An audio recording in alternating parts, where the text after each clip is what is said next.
Bonjour à tous. Alors nous allons aborder aujourd'hui le chapitre sur les variables aléatoires réelles. Alors c'est pas un chapitre difficile, c'est sur les probabilités et je vais vous donner pas mal d'exemples, ce qui va vous permettre d'être assez autonome, assez rapidement autonome sur les exos.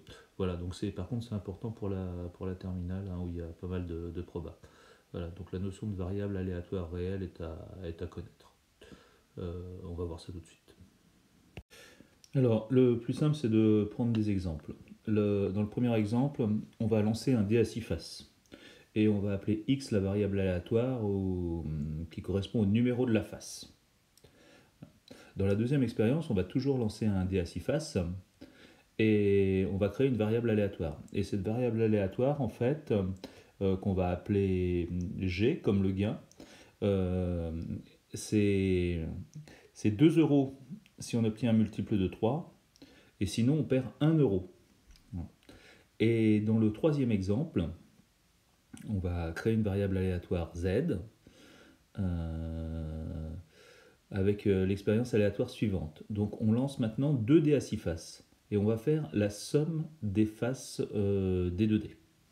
Voilà, et on va travailler sur ces trois expériences aléatoires et ces trois variables aléatoires. Nous allons prendre la définition d'une variable aléatoire et voir dans chaque exemple à quoi correspondent les termes de cette définition. Alors déjà, on définit ce qu'on appelle oméga. Oméga, c'est l'ensemble des issues d'une expérience aléatoire. Alors on va essayer de bien comprendre ce que c'est que oméga parce que c'est pas toujours évident et parfois c'est le problème. Alors dans le premier exemple, je lance un dé à 6 faces. Donc oméga, c'est obtenir l'une de ces faces. Hein. L'ensemble des issues, c'est voilà, d'une expérience aléatoire. Chaque issue, c'est obtenir une face. Alors la face numérotée 1, la face numérotée 2, la face numérotée 3, la face numérotée 4, la face numérotée 5 et la face numérotée 6. Voilà. Donc dans le deuxième exemple, je lance toujours un dé à 6 faces. Donc en fait, oméga, c'est exactement la même chose. C'est-à-dire que je n'ai pas changé d'expérience aléatoire. Je lance un dé à 6 faces et j'ai un gain si j'ai un multiple de 3 ou une perte si je n'ai pas un multiple de 3. Donc l'expérience aléatoire et oméga, l'ensemble des issues, c'est toujours obtenir un 1, obtenir un 2, obtenir un 3, obtenir un 4, obtenir un 5 ou obtenir un 6. Hein, on verra ensuite comment, à partir des issues de l'expérience aléatoire, on travaille avec ce qu'on appelle la variable aléatoire G. Mais en tout cas, voilà, l'ensemble des issues de l'expérience aléatoire quand je lance un dé à 6 faces, c'est obtenir l'une de ces faces. Alors ici, dans le troisième exemple, où je lance 2 dés. Alors ici c'est le D1 et ici c'est le D2. J'ai directement fait la somme des 2 dés, hein, des faces des 2 dés. Mais en fait, quand je dis l'ensemble des issues d'une expérience aléatoire, l'expérience aléatoire ne me donne pas la somme directement. Elle me donne des couples. Alors, dans le premier cas, par exemple, ici, dans la première case du tableau, eh bien, j'obtiens 1 pour le D1, j'obtiens 1 pour le D2. Quand je suis ici, là, hein, j'obtiens 2 pour le D1 et 1 pour le D2. Voilà, un autre couple. En fait, les issues de cette expérience aléatoire, eh bien, c'est les 36 couples, 6 x 6, 36. Les 36 couples, là, vous faites 1, 2, 3, 4, 5, 6 fois 1, 2, 3, 4, 5, 6, et vous obtenez donc le dernier couple, voilà, qui est dans la dernière case, ici, là, hein, qui serait dans la dernière classe, où vous obtenez 6 pour le premier dé, et 6 pour le deuxième dé. Donc on voit qu'il va y avoir une opération à effectuer pour passer des issues ici de ces expériences aléatoires aux valeurs des variables aléatoires. Première valeur ici, directement le numéro des faces. Deuxième valeur ici, un gain. Troisième valeur, la somme des faces lorsque je lance 2 dés. Voilà, donc une variable aléatoire sur oméga est une fonction définie sur oméga à valeur dans R. Donc oméga ici avec l'ensemble de ces issues. Donc si je veux résumer dans les exemples ici, le premier oméga pour le 1 et pour le 2, eh bien c'est les 6 faces, c'est les 6 faces euh, associées au dé, associées au Et si je veux prendre oméga dans le troisième exemple, hein, c'est les 36 couples hein, composés par le numéro du D1, enfin du numéro de la phase du D1 et numéro du D2. Voilà. Alors, à ces univers, on va associer maintenant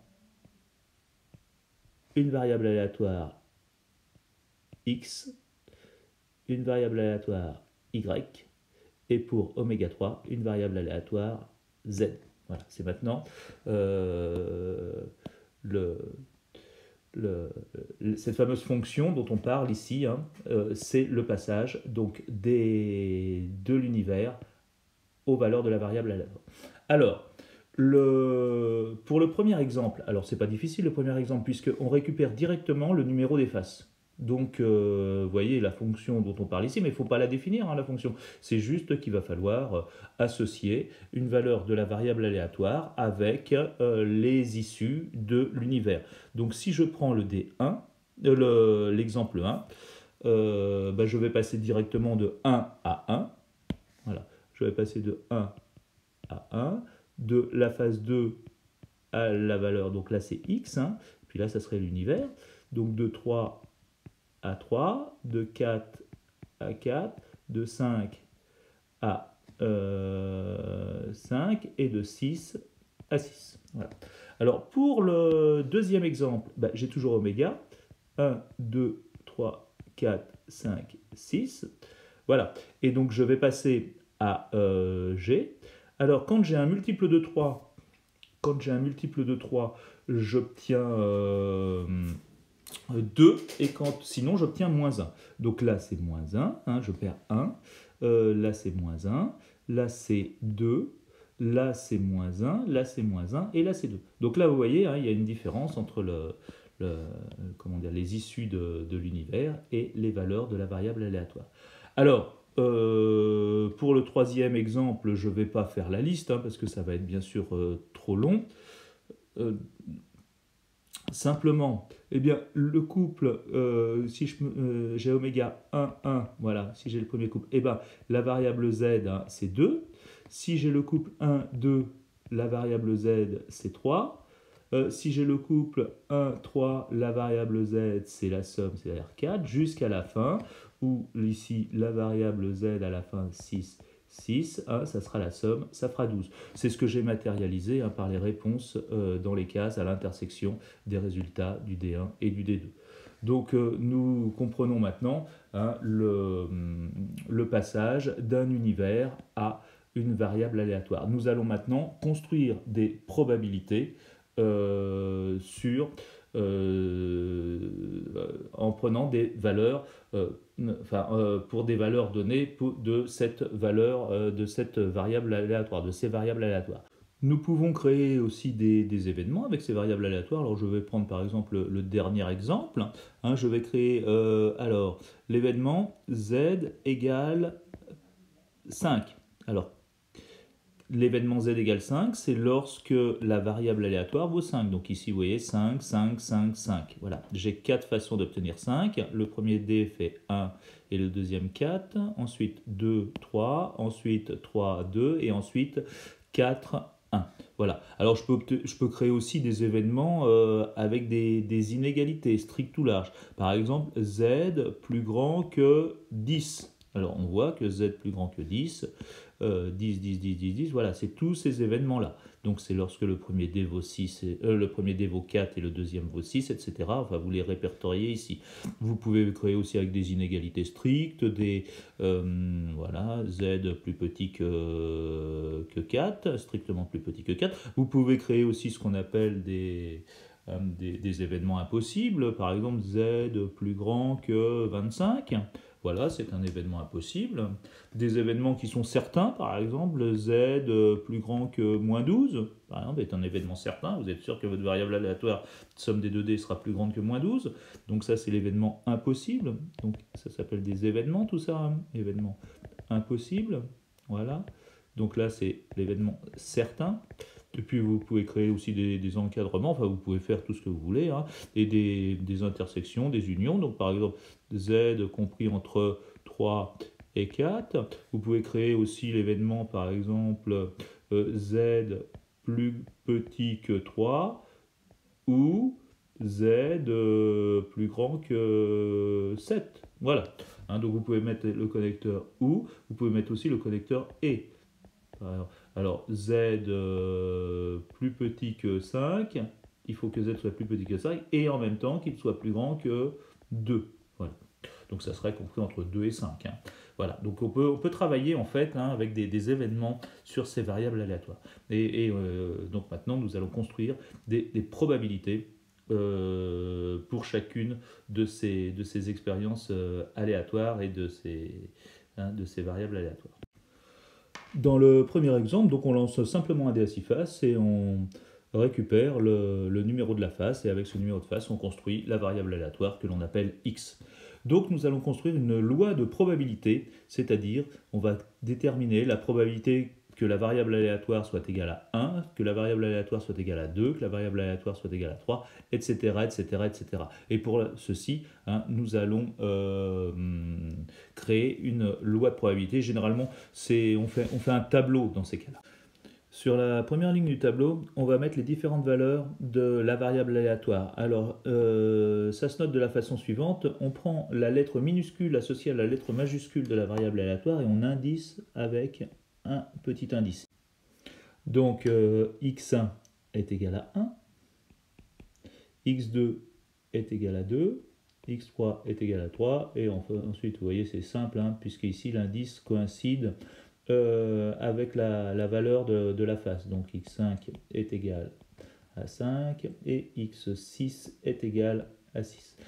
Et ensuite, sur la ligne du dessous, on va créer les probabilités. Hein, on va construire les probabilités que la variable aléatoire soit égale à xi. C'est-à-dire ici, hein, je vais créer la probabilité qu'on va généralement appeler P1. C'est la probabilité que la variable aléatoire soit égale à 1. Donc quelle est la probabilité que quand je lance un dé à 6 faces, la face tombe sur 1? Eh bien, vous prenez la formule nombre de cas favorable sur nombre de cas total, nombre de cas total, et vous obtenez de façon évidente, donc il y a 6 possibilités pour la variable aléatoire, hein, puisque le dé est équilibré, hein, et 1 sixième, donc 1 sixième, ici pour 2 c'est pareil, 1 sixième, 1 sixième, 1 sixième, 1 sixième, 1 sixième. Voilà. Et donc vous apercevez en fait quand vous faites la somme de P de x égale x1 ici, plus P de x égale x2, plus P de x égale x3, plus P de x égale x4, etc. jusqu'à P de x égale x6, et bien la somme hein, vous fait donc P1 plus P2 plus P3 plus P4, donc vous avez calculé de tête et je pense que vous avez compris, hein. Donc ça fait 1 sixième plus 1 sixième plus 1 sixième plus 1 sixième, et donc ça fait 6 fois 1 sixième, et donc ça fait nécessairement 1. Donc vous voyez que quand je vais faire l'addition des probabilités hein, d'une variable des probabilités associées à une variable aléatoire, hein, la somme nécessairement des probabilités fera 1. Hein, puisque j'ai 100% de chance hein, d'obtenir un 1, un 2, un 3, un 4, un 5 ou un 6. Nous allons nous appuyer sur ces résultats pour déterminer la loi de probabilité du deuxième exemple. Donc le deuxième exemple, hein, je vous rappelle, c'est lorsque l'on obtient un multiple de 3, le gain est égal à 2 euros, et sinon on a une perte de 1 euro. Voilà, donc j'ai créé le petit tableau de la loi de probabilité. Alors, quand est-ce qu'on a 2 euros? Eh bien, on a 2 euros lorsqu'on a la variable aléatoire x est égal à 3 ou x est égal à 6. Donc 3, 1 sixième et 6, 1 sixième. Et je vais faire la somme, bien sûr, des probabilités, hein, puisque hein, la probabilité d'obtenir un 3 ou d'obtenir un 6, hein, c'est une chance sur 6 d'obtenir un 3, une chance sur 6 d'obtenir un 6, donc ça fait 1 sixième plus 1 sixième, donc ça fait 2 sixièmes, ça fait une probabilité de 1 tiers d'obtenir 2 euros. Donc 1 sixième plus 1 sixième égale 2 sixièmes, ça fait 1 tiers.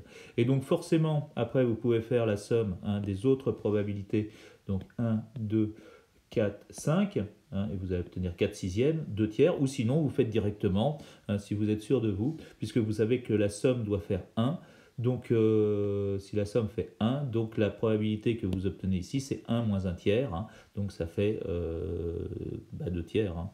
Donc, voilà. Donc soit vous faites la somme directe des probabilités ici, soit vous utilisez la propriété des lois de probabilité que la somme des probabilités doit faire 1. Donc, eh bien, pour faire ça plus proprement, maintenant, donc la probabilité que la variable aléatoire soit égale g soit égale à 2, c'est 1 tiers, et la probabilité que la variable aléatoire g soit égale à moins 1, c'est 2 tiers. Dans le troisième exemple, nous allons reprendre le tableau à double entrée et nous allons construire le tableau associé à la loi de probabilité de Z. Alors, l'univers comporte 36 issues et il va falloir comptabiliser le nombre d'issues correspondant à la valeur Z associée. Donc, dans le premier cas, par exemple, Z égale 2, il n'y a qu'une seule issue, nous la voyons là. Donc, la probabilité, c'est 1 sur 36. Pour la valeur 3, c'est 2 sur 36. La valeur 4, ça fera 3 sur 36, 4 sur 36, 5 sur 36, 6 sur 36 pour la diagonale, et on reviendra ici à 5 sur 36 pour 8, 4 sur 36 pour 9, 3 sur 36 pour 10, 11 sur 36 pour 2 sur 36 pour 11 et 1 sur 36 pour 12. Donc le tableau de probabilité est le suivant. Vous retrouvez les probabilités ici qu'on vient de déterminer et vous vérifiez bien que la somme de ces probabilités est égale à 1. P1 plus P2 plus P3 plus P4 plus juste que la dernière P11, la somme est égale à 1. On peut maintenant s'amuser à calculer quelques probabilités que j'avais données comme exemple précédemment. Vous voyez ici les trois événements, donc Z égale 5, Z plus grand que 10 et Z strictement plus grand que 4, plus petit que 4. Donc pour calculer une probabilité, vous calculez la probabilité de cet événement, donc P de Z égale 5. Donc qu'est-ce que vous allez faire pour calculer P de Z égale 5 ? Vous allez revenir sur votre tableau à double entrée, vous allez regarder 5 et vous allez prendre la probabilité associée. 4 36e.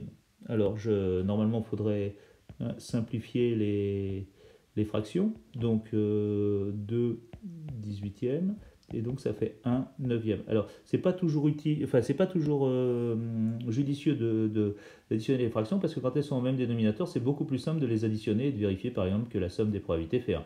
Donc la réduction, c'est juste pour le résultat final. Voilà. Alors pour le deuxième exemple, c'est exactement pareil. P2, vous avez l'événement Z plus grand que 10, donc vous allez calculer la probabilité que cet événement soit plus grand que 10. Donc ça fait quoi ? Ça fait la probabilité que Z, alors il n'y a pas trop, donc je vais le faire, Z soit égal à 10, plus la probabilité que Z soit égal à 11, plus la probabilité que Z soit égal à 12. Voilà. Donc vous allez prendre dans votre tableau, dans votre lot de probabilité, les trois événements ici, leur probabilité, puis vous allez tout simplement les additionner. 3 plus 2, ça fait 5, 5 et 1, ça fait 6, ça fait donc 6 36e. Et 6 36e, ça fait 1 sixième. Voilà, 1 sixième. Et vous faites la même chose, la P de Z strictement plus petit que 4, alors il faut faire attention parce que c'est une inégalité stricte. Donc ça fait P de Z, la première valeur de la variable aléatoire c'est 2, plus P de Z égale 3, mais attention, je n'additionne pas avec P de Z égale 4, puisque c'est strictement plus petit que 4, donc, et je fais la somme des probabilités. 1 plus 2, 36e, ça fait 3 36e. Voilà. 3 36e, et donc ça fait 1 12e. Voilà, donc vous voyez que c'est assez simple de travailler avec des variables aléatoires. Donc nous allons faire un dernier exemple pour voir si vous avez bien saisi. Voilà, donc on lance deux fois de suite une pièce de monnaie, donc on gagne 5 euros à chaque pile et on perd 2 euros à chaque fois qu'on obtient face. Et on va construire la variable aléatoire x qui associe le gain. Le gain qui peut être négatif si on perd bien sûr. Donc la première chose c'est déjà de déterminer oméga l'ensemble des issues. Donc c'est l'ensemble des issues associées à un lancement de deux fois de suite une pièce de monnaie. Donc on peut faire un tableau ou un arbre pour modéliser la situation. En ce qui concerne le tableau, on voit qu'on lance la pièce 1, la pièce 2, donc on peut obtenir soit pile-pile, hein, la pièce 1 fait pile, la pièce 2 fait pile, donc c'est des couples. Hein. Ici la pièce 1 fait face, la deuxième fait pile, ici la première fait pile, la deuxième fait face, donc on obtient 4 couples en fait, hein. Pile-pile, pile-face, face-pile et face-face. On peut aussi modéliser par un arbre, donc là la pièce 1 et la pièce 2 serait ici, et donc j'obtiens pile pour la pièce 1, face pour la pièce 2, et donc ensuite pile pour la pièce 1, pour la pièce 2, voilà, pile, face, et je lis à l'issue hein, au bout des branches, donc j'obtiens bien pile, on va retrouver les 4 issues, pile, face, face, pile, et face, voilà les 4 issues. Alors maintenant, on va s'occuper de la variable aléatoire x. Donc x peut prendre deux valeurs hein, qui sont soit le gain, soit la perte. Donc on va écrire les valeurs de la variable aléatoire au bout des branches. On pourrait les écrire aussi dans les cases du tableau, mais comme il n'y a pas beaucoup de place, hein, je vais les écrire à l'issue des branches. Donc sur la première ligne, donc deux piles, hein, donc ça fait 5 euros à chaque fois, donc ça fait 10 euros. La deuxième ligne, c'est un pile, un face, donc on gagne 5 euros, on en perd 2, donc il ne me reste 3 euros. Et pareil ici, il me reste 3 euros. Et dans la dernière ligne, sur la dernière ligne, on perd deux fois, hein, on perd deux fois 2 euros puisqu'on obtient deux faces. Donc moins 2, hein, ça fait moins 4 euros. Voilà, donc la variable aléatoire x, elle peut prendre les valeurs suivantes, donc moins 4, 3 et 10. Alors maintenant, je vais construire la loi de probabilité de cette variable aléatoire. Donc il suffit pour cela de calculer les probabilités de chacune des valeurs de cette variable aléatoire. Alors quand est-ce que je perds 4 euros? Eh bien je perds 4 euros quand j'obtiens deux fois face. Et quelle est la probabilité d'obtenir deux fois face? On voit, hein, donc, puisque la pièce est équilibrée, hein, on a 4 cases dans le tableau, on a 4 issues qui sont toutes équiprobables, donc on a une chance sur 4 d'obtenir l'une de ces issues. Donc la probabilité d'obtenir deux fois face, hein, c'est une chance sur 4, 1 sur 4. La probabilité d'obtenir 3, 3 s'obtient de deux façons différentes, soit pile avec la première pièce face avec la deuxième, ou le contraire, face pile. Donc il y a deux issues qui ont toutes pour probabilité un quart, qui ont toutes les deux pour probabilité un quart. Donc je vais faire la somme dedans, mais non, vous pourriez la faire à l'extérieur. Un quart plus un quart, ça fait un demi. Voilà. Et la dernière possibilité pour la variable aléatoire x, c'est et elle est obtenue par deux fois pile, donc ça fait un quart. Voilà. Donc vous obtenez une loi de probabilité, la loi de probabilité de la variable aléatoire x. Et ensuite, hein, on peut calculer des probabilités, par exemple la probabilité que la variable aléatoire soit plus petite que 3, par exemple. Hein, donc ça fait p de x égale moins 4, hein, donc vous perdez les 4, et vous gagnez les 3. Voilà. Donc ça fait un quart plus un demi. Vous réduisez au même dénominateur, un quart plus deux quarts, et ça fait trois quarts. Et par exemple, la probabilité que la variable aléatoire soit strictement plus grande que 3. Hein, donc ça, il n'y a qu'une possibilité, hein, c'est qu'elle soit égale à 10, et donc ça fait un quart. Voilà, donc je crois qu'on a passé en revue un petit peu la philosophie des variables aléatoires. Donc vous voyez que ce n'est pas très très compliqué, hein, à condition de bien traduire l'énoncé sous forme de tableau, sous forme d'arbre, et de bien construire la loi de probabilité, de bien récupérer le nombre de valeurs différentes prises par la variable aléatoire. Alors des fois c'est très sympathique, hein, vous faites un arbre et puis vous mettez les valeurs de la variable aléatoire à l'issue des branches ou un tableau à double entrée, c'est les deux principaux outils pour déterminer pour travailler dans ce domaine. Je vais vous donner la définition de l'espérance et de la variance d'une variable aléatoire. Alors on fera dans une petite vidéo, mais c'est pas très important, là, hein, quelques propriétés sur l'espérance et la variance. Pour l'instant, je vous donne juste la définition. Alors, en ce qui concerne l'espérance d'une variable aléatoire. Donc on a la loi de probabilité ici, l'espérance de la variable aléatoire x, hein, puisque j'ai appelé une variable aléatoire x, hein, c'est tout simplement la somme des PI xi. Donc vous faites hein, ça fois ça, plus ça fois ça, plus ça fois ça, plus ça fois ça, plus ça fois ça, plus ça fois ça. Donc pour écrire, hein, donc ça fait euh, P1 multiplié par x1 plus P2 multiplié par x2 plus jusqu'à la fin, Pn multiplié par xn. Alors si je l'écris avec le symbole somme, ça fait somme de, vous prenez un compteur i égale la première valeur jusqu'à la dernière valeur, dpi multiplié par xi. Alors dans l'exemple précédent, par exemple, si je veux calculer l'espérance, alors ça serait l'espérance de gain, hein, donc E de x. Donc je fais moins 4 multiplié par un quart, plus 3 multiplié par un demi, plus 10 multiplié par un quart. Ce qui fait donc moins 1, plus 3 demi, plus 10 quarts, c'est-à-dire 5 demi. Donc ça fait moins 2 demi, plus 3 demi, plus 5 demi. 5 et 3, 8. 8 moins 2, 6. Ça fait moins 6 sur... ça fait plus 6 sur 2, ça fait 3. Donc vous pouvez, si vous jouez un très très grand nombre de fois à ce jeu, hein, le jeu précédent, bah, vous pouvez espérer gagner 3 euros. Voilà. Donc c'est un jeu qui est favorable, favorable aux joueurs, hein, puisque vous gagnez si vous jouez un grand nombre de fois. Alors pour construire la variance, hein, c'est pareil, c'est une somme, donc je vais l'écrire directement sous forme condensée. Donc c'est la somme de i égale 1 à n. Donc pareil, hein, vous allez multiplier chaque probabilité, mais là vous allez multiplier par le carré des valeurs de la variable aléatoire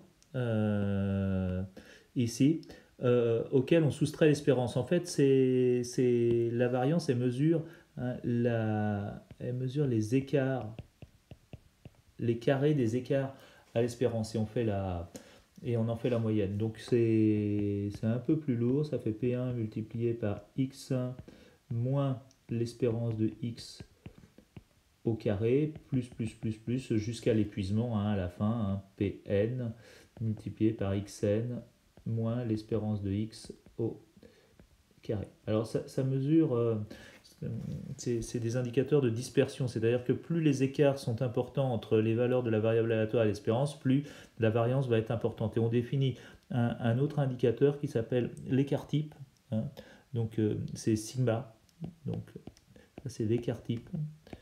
D'écart type, c'est tout simplement la racine carrée de la variance. Alors vous êtes obligé de calculer la variance pour calculer l'écart type. Et donc ça mesure la dispersion, hein, des valeurs, hein, prises par la variable aléatoire autour de l'espérance. Donc si je veux calculer la variance dans l'exemple qui m'est donné là, hein, donc V de x, donc je prends la première probabilité, c'est-à-dire un quart, hein, c'est cette probabilité là, multiplié par... Alors, x1, donc moins 4, moins la valeur de l'espérance au carré, plus la deuxième probabilité multipliée par la deuxième valeur de la variable aléatoire, c'est-à-dire 3, hein, moins l'espérance au carré. Donc là, vous voyez, l'espérance est exactement égale à la valeur de la variable aléatoire, donc comment dire, ce terme-là, là, ce terme-là va faire 0. Et donc le troisième terme, plus un quart, multiplié par... alors la valeur c'est 10 moins 3. Ouais, okay. Donc ça fait moins 4 moins 3 pour le premier. Moins 4 moins 3 au carré. Ça fait 49. 49 quarts. Plus le deuxième terme, là ça fait 0. Donc 0 quart, plus, et le troisième, 10 moins 3, ça fait 7, 7, ça fait 49 quarts. Voilà.